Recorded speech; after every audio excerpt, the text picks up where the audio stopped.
Santa Claus by Paul Jennings. "I've never seen anything like it before," said the hypnotist.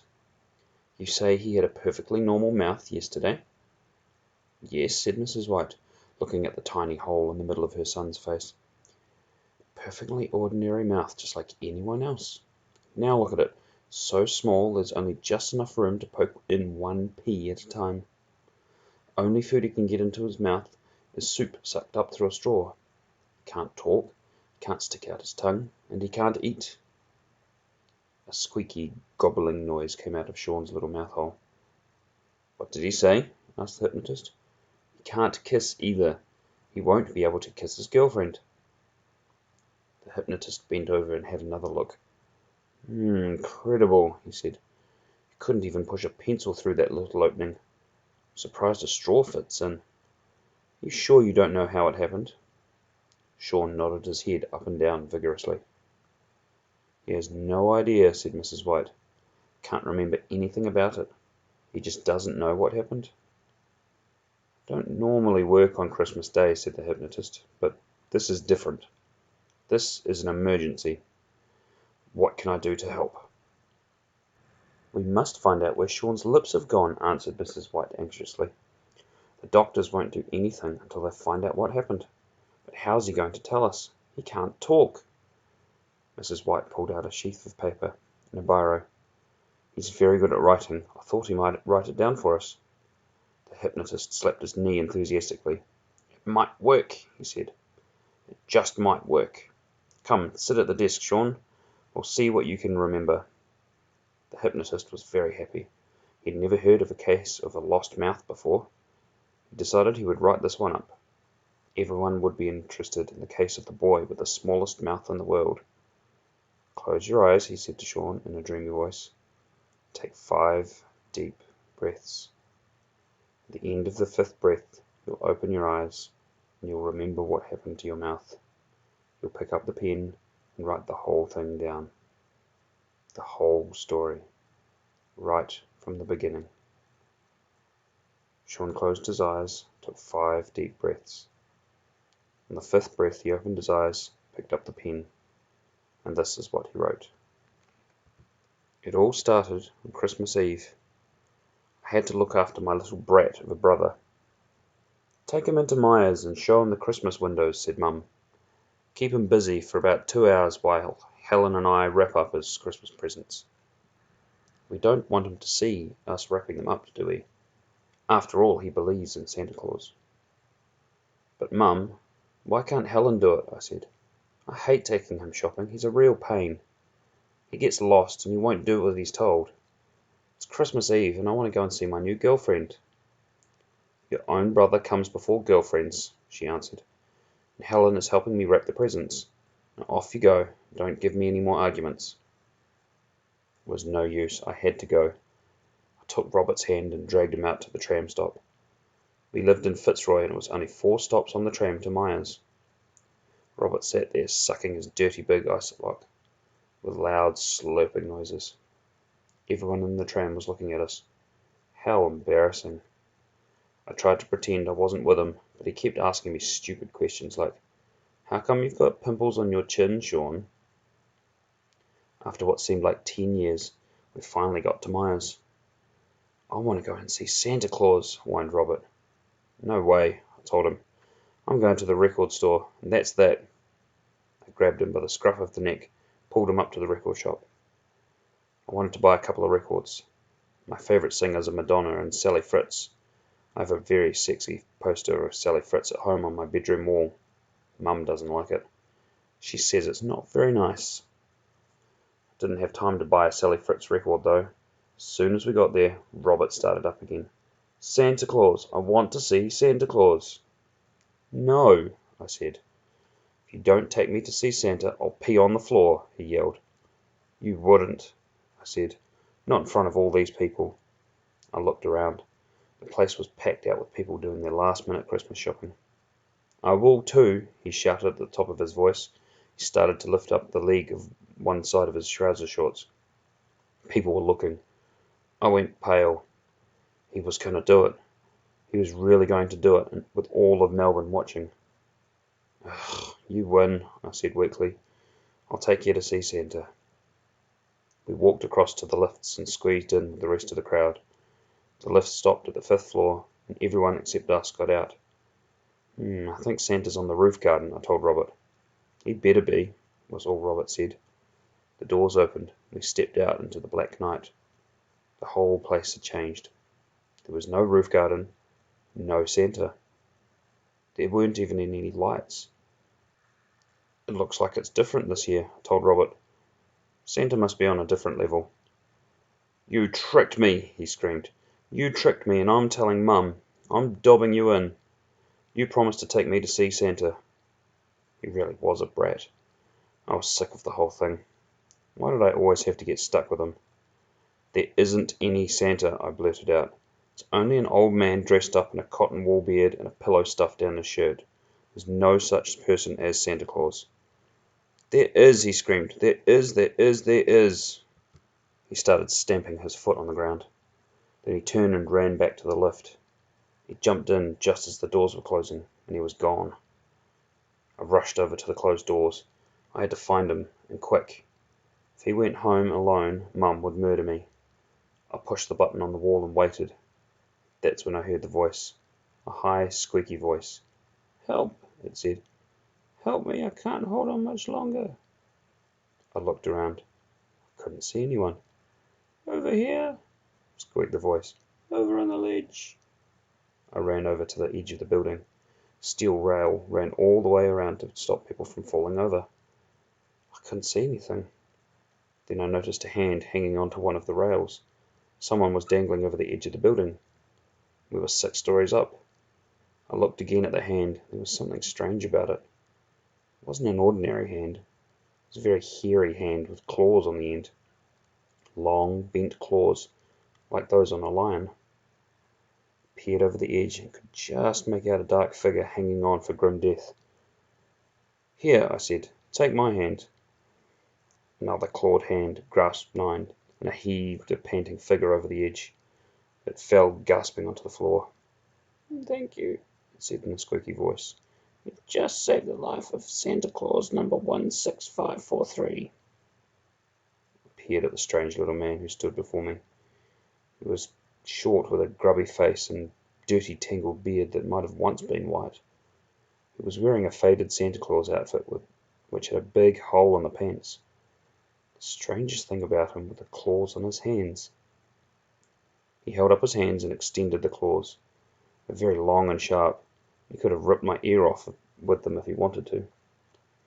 Santa Claus, he said again. Number 16543. Huh, you've got it wrong, I said. It's spelt C-L-A-U-S, not C-L-A-W-S. The little man sighed. Yes, they changed it. It should be spelt with a W, but they thought it frightened the children. Nothing is the same these days. I started to laugh. Santa with claws, that's a good one. What would Santa want claws for? He looked cross. He didn't like me laughing at him. How do you think we get up all those chimneys? He said. We evolved claws just like giraffes evolved long necks. We need the claws for scrambling up the chimneys. We? I said. What do you mean, we? There's only supposed to be one Santa. He certainly doesn't look like you. Rubbish, he replied. How could one Santa possibly get down all those chimneys in one night? There are millions of us. Well, how come you're so grotty then? I asked. Boy, this bloke was really a nut. I decided to humour him. He might be dangerous. You try scrambling up and down chimneys in the middle of the night and see how clean you stay, he said hotly. I decided to leave. I didn't want that little brat Robert getting home before me, telling Mum that I'd said there was no such thing as Santa. She wouldn't like that very much at all. Turned round and headed for the lift. Santa Claus came with me. The lift opened and we both stepped in. Where are you going? I asked him. Home with you. You saved the life of a Santa Claus, and now I have to reward you. "Oh, think nothing of it," I said. "I don't need a reward. I didn't want this grubby, strange little clawed man walking around town with me." "I have to give you your reward. It's the rules," he insisted. "You saved my life, and now you and all the children in your family get 2 wishes each. Anything you want." This bloke was mad. I looked at his claws again. With one swipe he could rip my head off. I didn't answer. I was too scared. The lift went straight down to the ground floor, and we stepped out into the busy shop. I walked quickly, hoping he'd get lost, but no such luck. He stuck to me like glue. People were looking at us, whispering to each other, but Santa Claus didn't seem to notice. "Your fly's open," I told him. "Do your fly up, for heaven's sake." He bent over, pulled up a zip with one of his claws. A lady with blue hair came bustling up to us. "Shameful," she said angrily. "Disgusting. How can you walk around in front of all of these children with that filthy Santa's outfit? How can they believe in Santa when you look like that?" Just then the shop Santa came walking along with a sack full of toys over his shoulder. He had a huge woolly beard and shiny vinyl boots. My Santa waved to him. The shop Santa didn't wave back. People were starting to boo and shout at us. "Let's get out of here," I said. "You're making a lot of trouble." We ran out of Myers and jumped onto the tram. Santa Claus sat next to me. Everyone in the tram stared at us the whole way back. Santa was smelly. Even his breath smelled, and he had yellow teeth. "Don't they have toothbrushes in the North Pole?" I asked sarcastically. Santa Claus looked offended, but he didn't say anything. When the conductor came, I had to pay Claus's fare. He didn't have any money. "Left it in the sleigh," he said, "when I made that forced landing at Myers." Mrs. White and the hypnotist snatched at each page as Sean finished writing it. "Astonishing," cried the hypnotist. "Absolutely astonishing." Sean continued scribbling away, still in a trance. Finally we reached home, and I opened the front door. "Goodbye," I said to the grubby little Santa. "You entered by the chimney, I believe." To my amazement, Claus pushed past me into the lounge. Mum was out, but my big sister Helen and Robert were sitting under the Christmas tree. Robert was crying with large fake tears. "There he is," he yelled, pointing at me. "He said there's no Santa. He said Santa was fake." Then Helen started. "What a mean thing, Sean. Fancy telling a little boy there's no Santa. And on Christmas Eve, too. I don't think that bringing that horrible little person here will make things better. Where did you get your outfit?" she said to Claus. "At the tip." "I'm in a hurry," said Claus. "I have a lot more homes to visit tonight, and you have 2 wishes each. Now, quickly, you first, Sean." I looked at those claws. They were sharp enough to rip my face off. Decided to humour him. "Sally Fritz," I said. "She's my favourite rock star. Bring Sally Fritz here for a visit." In a flash, Sally Fritz stood before us. She held a microphone in her hand and was dressed in fishnet stockings, high-heeled shoes, lace undies, and a blouse that you could almost see through. She must have been in the middle of a concert somewhere, before Claus had produced her right in front of us. Her eyes were staring wide. She couldn't work out what had happened. One minute she was on a stage in New York, next she was in some Australian lounge room, with 3 kids and a scruffy little Santa looking at her. "Repulsive," said Helen. "Mum will kill you for bringing someone like that here." Sally Fritz put her hands up to her mouth, and she started to scream at the top of her voice. She was scared out of her wits. "Quick," I yelled at Claus. "Get rid of her." Sally Fritz vanished without a trace, just as quickly as she had arrived. "Well, that's your 2 wishes gone," said Claus. He looked at Robert. "What's your first wish, lad? What do you want for Christmas?" "A machine gun," yelled Robert. "A real machine gun." A grey steel machine gun materialized in Robert's hands. It was the most real-looking machine gun I'd ever seen. With a cry of joy, Robert pulled the trigger. Bullets spat out with a deafening roar. They drilled holes across the floor, up the walls, and across the ceiling. We all dived for cover behind the sofa. When the noise stopped, the room was filled with bitter blue smoke. and the room was in ruins, with smashed ornaments and pieces of plaster all over the room. "Look!" gasped Helen. "Mum's grandfather clock. Smashed to smithereens." "You're in big trouble, Robert. Mum will skin you alive for this." Robert started to cry again. He always cried when he thought he was in trouble. "I don't want it," he yelled at Claus. "I wish I never had it." The gun disappeared, and the room and the clock returned to normal. "There's your 2 wishes gone," he said to Robert. Claus looked at Helen. "Now it's your turn. What are your 2 wishes, my girl?" Helen stamped her foot in temper. "I don't like you," she shouted. "I wish none of us had ever heard of you." Suddenly, we were alone in the room. Claus was gone. We all looked at each other. None of us could remember what had happened. We had no memories of Claus at all. He had wiped them all out. But for some reason I can remember it now. The hypnotist was reading over Sean's shoulder. He nodded his head smugly. "The trance," he said to Mrs. White excitedly. "He remembers because of the trance." Sean continued writing furiously without saying a word. Not that he could with a mouth the size of a small marble. Well, that's about the end of the story. Still don't know how I got my small mouth. Helen was looking around the room. She couldn't remember that Claus had been there and promised her 2 wishes.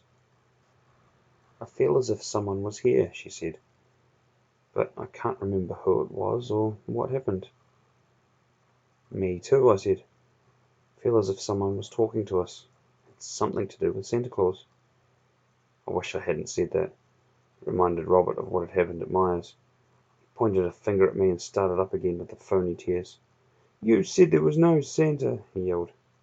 "You said he had cotton wool for a beard and pillow down his shirt." Robert started jumping up and down and screaming, and he ran out of the room and slammed the door.